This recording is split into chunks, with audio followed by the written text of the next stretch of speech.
आदाब, मैं हूं मुमताज आलम रिजवी। मैं बात करूंगा इंडिया की जो मीटिंग होने जा रही है अपोजिशन की 31 अगस्त और 1 सितंबर को मुंबई में, उसको लेकर के सियासी गलियारों में काफी चर्चा है कि आखिर इसमें क्या कुछ बड़ा होगा। आखिर ये जो अपोजिशन खड़ा हो रहा है ये किस किस्म का मूवमेंट होगा, क्योंकि लोगो भी आ रहा है, 450 सीटें भी डिसाइड होंगी, चेहरे पर भी कुछ बातचीत हो रही है। बहरहाल ये पूरा क्या है मामला, इस पर हम बात करेंगे आज डॉक्टर तस्लीम रहमानी साहब से, जो कि सियासी सूरत हाल पर गहरी गिरफ्त रखते हैं। अगर हम ये कहें कि आप माहिर सियासियात हैं तो इसमें कुछ गलत न होगा। डॉक्टर साहब, आपका बहुत बहुत खैर मकदम है। आप हर चीज़ पर बहुत गहराई से मुताला करते हैं। ये जो कुछ हो रहा है उस पर भी आपकी जाहिर है कि एक नज़र होगी। ये क्या लग रहा है कि ये जो इंडिया है ये क्या क्या शक्ल लेगा? देखिए, मुझे ऐसा महसूस हो रहा है कि 1977 दोहराया जाएगा। और 1977 अगर कुछ लोगों को याद हो, अब तकरीबन 50-55 साल गुजर गए। जयप्रकाश नारायण ने बिहार से मूवमेंट छेड़ा था, उसके बाद इमरजेंसी लग गई थी और इमरजेंसी में सारे के सारे जो लीडर्स थे, और ये वही लीडर्स थे जो आज इंडिया अलायंस में है, यही सब लीडर या इनके कबीले के जो जितने इनके लीडर्स थे वो सब जेल में थे। चाहे मधुलिमय हो, चाहे कर्पूरी ठाकुर हो, जॉर्ज फर्नांडीज हो, शरद यादव हो, इस टाइप के, ये नीतीश कुमार भी उस वक्त जेल में थे, लालू यादव भी जेल में थे, मुलायम सिंह यादव जेल में थे। ये सब जब जेल में थे, और बीजेपी के भी सारे लीडर जो उस वक्त जनसंघ के लीडर थे ये भी थे जेल के अंदर ही। तो जेल के अंदर इन्होंने एक खिचड़ी पकाई थी और उसके नतीजे में जनता पार्टी, जैसे इमरजेंसी खत्म हुई अचानक जनता पार्टी वजूद में आ गई। तो उस वक्त पूरी एक पार्टी बन गए थे लोग, जो अलग अलग ग्रुप्स में थे, ये सब इकट्ठा होके एक पार्टी बन गए थे।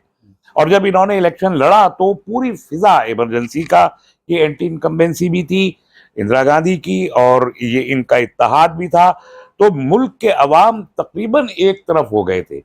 इंदिरा गांधी को फीडबैक था कि वो अभी भी जीत रही है, इसलिए उन्होंने इमरजेंसी खत्म करके और इलेक्शन अनाउंस कर दिए थे। लेकिन अल्टीमेटली देखा कि मोरारजी देसाई की क़यादत में एक सरकार बन गई।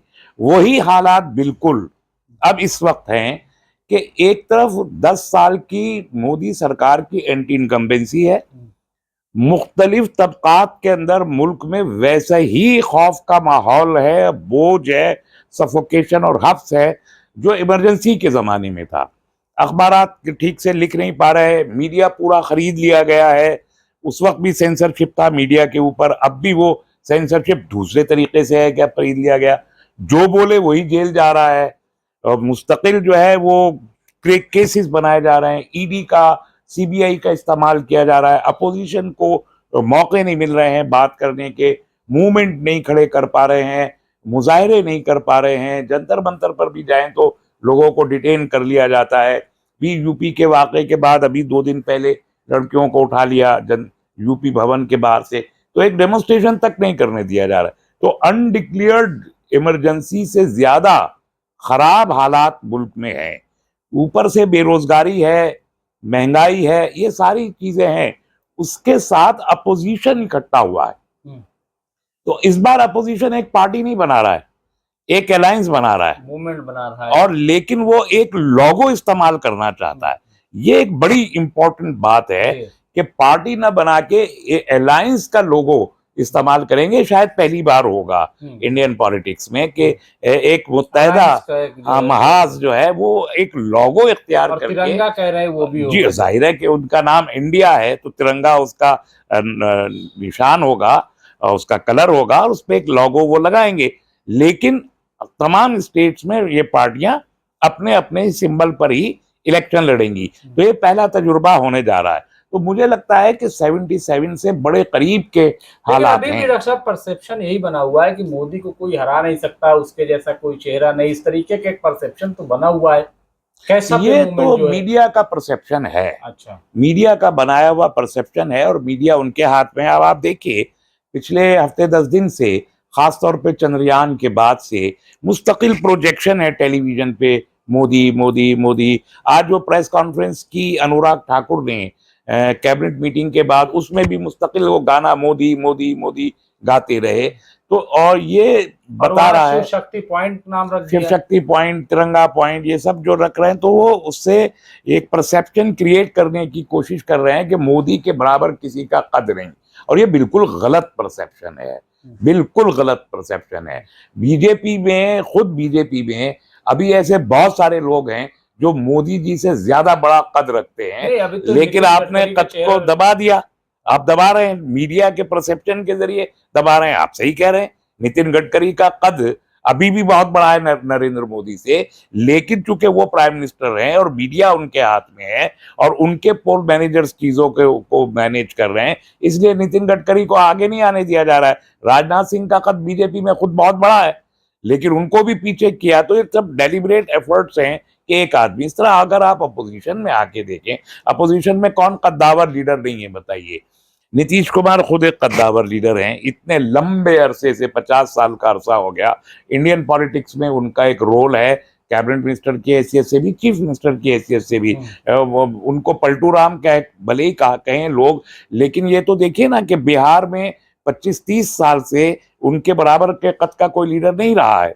इवन लालू के साथ भी उनका झगड़ा हुआ तो उन्होंने एक अपनी बालादस्ती और बरतरी वहां कायम रखी है। इसी तरीके से खुद राहुल ने अपने कद को बहुत बड़ा किया है। भारत जोड़ो यात्रा के बाद ये अलायंस बनी इसलिए पा रहा है कि भारत जोड़ो यात्रा सक्सेसफुल हुई, और वो सक्सेस राहुल की वजह से, किसी और की वजह से नहीं है। तो पूरे मुल्क में पैन इंडिया लेवल पे किसी और का नहीं, राहुल का कद बहुत बड़ा हुआ है। खड़गे साहब 80-85 साल के भले ही हो गए हों, लेकिन एक दलित लीडर की हैसियत से उनका बहुत बड़ा कद है, और अब मुल्क की इतनी बड़ी पैन इंडियन पॉलिटिकल पार्टी के वो प्रेसिडेंट है। आप उनको नजरअंदाज नहीं कर सकते। टेलीविजन अगर उनको कैमरा फोकस नहीं कर रहा है या टीवी पे नहीं दिखा रहा है, इसका मतलब ये नहीं है कि उनका कद बड़ा नहीं है। तो ये बात अवाम समझते हैं, और ये लोग जब अवाम में जाएंगे। चैनल भी अब मैं देख रहा हूँ कुछ कुछ जो है वो बदल रहे। चंद्रयान के मामले में जहाँ एक तरफ तारीफ हो रही थी, वहीं दूसरी तरफ जो हैवी इंजीनियरिंग कॉरपोरेशन है, उनमें 3,000 जो वर्करों को सैलरी नहीं मिली। बाकायदा आज तक HCL ने, के हाँ, आज तक ने उस पर स्टोरी चलाई। कुछ और चैनलों ने, ये सब तो एक ऐसा लग रहा है कुछ चैनल भी एबीपी हो या आज तक हो या कुछ, अब बिल्कुल कुछ बदले भाई सूंघ तो सभी लेते हैं कि क्या हो रहा है। अच्छा। तो सूंघ रहे हैं वो चैनल्स भी, और लेकिन इसके बावजूद भी, वो सूंघ लेने के बाद भी, अभी तक चैनल्स का, मीडिया का रुख वही है जैसा मैंने अर्ज किया कि पहले सेंसरशिप हाँ। थी, अब कीमत लगाई जा रही है। हाँ। तो मीडिया को कीमत लगा के दे रहे हैं। दूसरे, चंद्रयान इस देश की कामयाबी है, किसी इंडिविजुअल की कामयाबी नहीं है, मोदी जी की कामयाबी नहीं है। आप देखिए, भारतीय जनता पार्टी का पूरा लिटरेचर उठा के देख लीजिए, 1980 से लेके अभी तक स्पेस रिसर्च में या साइंस के मुतालिक बीजेपी के लीडरान की कोई तकरीर हो, कोई लिटरेचर हो, कोई किताबचा शाये किया हो, कोई आर्टिकल्स लिखे हो, तमाम बीजेपी के लीडर्स, तमाम आरएसएस के लीडर्स, इन तमाम लोगों ने मुल्क के स्पेस प्रोग्रेस के लिए, साइंस की प्रोग्रेस के लिए एक मर्तबा कहीं कुछ लिखा हो तो मुझे लाके दिखाइए। इतने मैनिफेस्टो आए 1980 से लेके अब तक। इनके मैनिफेस्टो में आर्टिकल 370 है, बाबरी मस्जिद है, यूनिफॉर्म सिविल कोड है, कश्मीर है, ये सारी चीजें मैनिफेस्टो में। साइंस एंड टेक्नोलॉजी का जिक्र इनके मैनिफेस्टो में है क्या? स्पेस का जिक्र इनके मैनिफेस्टो में है क्या? कहीं नहीं है। तो ये जो हमारा एक पुराने जमाने से चला आ रहा है, हमारा इसरो का प्रोजेक्ट, इसरो कब बनाया था? विक्रम साराभाई ने और होमी भाभा ने। कह रहे हैं कि चांद को हिंदू राष्ट्र घोषित कर देना चाहिए। हाँ, अब वो बहुत जल्दी करें, जितनी जल्दी हो जाके चांद को हिंदू राष्ट्र, कम से कम भारत का पीछा छोड़े, चांद पे जाके हिंदू राष्ट्र बनाए। हमें खुशी होगी कि अगर ये वहां पे बना ले और लोग इनको बनाने दें। भारत का पीछा तो छोड़े ना, कम से कम भारत में क्यों नफरत फैला रहे हैं इस नाम पर? तो वो प्रॉब्लम नहीं है। तो स्पेस में, साइंस एंड टेक्नोलॉजी में कोई स्टेक इन लोगों का नहीं रहा। पहले से एक प्रोग्राम चले आ रहे हैं, और पहले भी हमने रॉकेट दागे हैं, कामयाब रॉकेट दागे हैं। एपीजे अब्दुल कलाम साहब का बहुत बड़ा कंट्रीब्यूशन है शेप करने में, जो इंडिया का स्पेस प्रोग्राम है उसको एक शक्ल देने में एपीजे अब्दुल कलाम साहब का बड़ा रोल है। जो अग्नि मिसाइल उन्होंने दागा था और सब क्या, उसी में ये भी शामिल था। अभी जो सूरज के पास भेजने की बात कर रहे हैं, तो ये प्रोग्राम तो बहुत पुराना है, ये कोई आज का प्रोग्राम थोड़ा ही है। ये तो अब ये बहुत जल्दी में उसको इम्प्लीमेंट करने की कोशिश कर रहे हैं, लेकिन प्रोग्राम तो बहुत पुराना है। तीसरी एक बात, हमको चंद्रयान को कामयाब करते करते 35 साल का अरसा लगा है, और इससे पहले कई मुल्क उसको कामयाबी के साथ लॉन्च कर चुके हैं। 3 ममालिक तो जा चुके हैं, चौथे हैं हम। हमारा एजाज इस मर्तबा यह है कि हम साउथ पोल पर पहले हैं, लेकिन तो चौथे हैं, और लोग 30 साल 35 साल पहले चांद पे जा चुके हैं। तो ऐसा नहीं है कि हम ही पहले हैं और सारी दुनिया को वासुदेव कुटुंबकम का मैसेज हम इस चंद्रयान, तो ये ओवर एग्जेजरेशन किसी कौम के लिए भी अच्छा नहीं होता। हम विश्व गुरु अब बन गए, तो ये जो बोस्टिंग है जो टेलीविजन कर रहा है, चंद्रयान कामयाब हुआ, ये बहुत अच्छा है, ये पूरे मुल्क के लिए फख्र की बात है और सबने उस पर खुशी का इजहार किया है। नेशनल प्राइड है हमारा, इसमें कोई दो राय नहीं है। लेकिन इसका मतलब ये नहीं है कि आप बाकी तमाम मुल्कों के किए हुए काम को आप नजरअंदाज कर दें। 40 साल से ल्यूनर वो प्रोग्राम, सूरज का प्रोग्राम चल रहा है, सूरज पे जाने का। बहुत सारे ममालिक बहुत आगे जा चुके हैं, हम अभी उनके पीछे चल रहे हैं। तो कम से कम हमें ये भी इवेलुएट करना चाहिए कि जो मुल्क हमसे पहले जो नेशंस वहां जा चुके हैं, उनको आप नजरअंदाज नहीं कर सकते। उन्हीं से सीख के हम भी जा रहे हैं। आज अगर L1 पे जाएगा हमारा जो रॉकेट है, जो सूरज की स्टडी करने के लिए L1 पॉइंट पे जाएगा, तो ये L1 पॉइंट हमने नहीं बनाया है। L1 पॉइंट पहले से जो लोग सूरज पे काम कर रहे हैं उन्होंने बनाया। 15 लाख किलोमीटर जमीन से दूर L1 पॉइंट, वहीं पे ले जाके हम भी अपना सैयारा दागेंगे।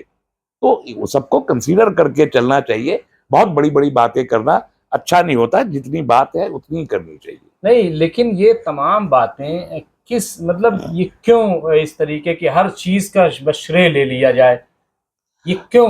वो तो देखिए मिजाज है नरेंद्र मोदी जी का कि वो हर चीज में मार्केटिंग चाहते हैं, हर चीज को फोटोजेनिक बनाना चाहते हैं। अपने सामने कैमरे के वो किसी को खड़ा नहीं होने देते कि कैमरा, वो पलट के पूछते हैं कैमरा है या नहीं है। तो एक कैमरा क्रेजी आदमी मार्केटिंग करके सिर्फ अपने कद को, अपनी जात को ऊंचा रखने की जो ये कोशिश है, जमहूरियत के लिए समय कातिल का दर्जा रखती है। गैर जमहूरी एटीट्यूड है। नरेंद्र मोदी जी का भी गैर जमहूरी एटीट्यूड है, उनके सरकार का भी गैर जमहूरी एटीट्यूड है, और एंटी पीपल है, अवामी के खिलाफ है, अवाम मुखालिफ है ये एटीट्यूड। और इसलिए हम देख रहे हैं कि अवाम तो परेशान ही है। आप चाहे जितने अभी ग्रीस में जब आप अडानी साहब को लेके साथ में चले गए, ब्रिक्स से निकल के, साउथ अफ्रीका से आप ब्रिक्स वहाँ ग्रीस चले गए, और ग्रीस में अडानी साहब को पोर्ट दिलवाई है, सारे के पोर्ट दिलवा दिए। तो ये अडानी जी के फेवर में काम करने वाली सरकार है, अवाम के फेवर में सरकार काम नहीं कर रही।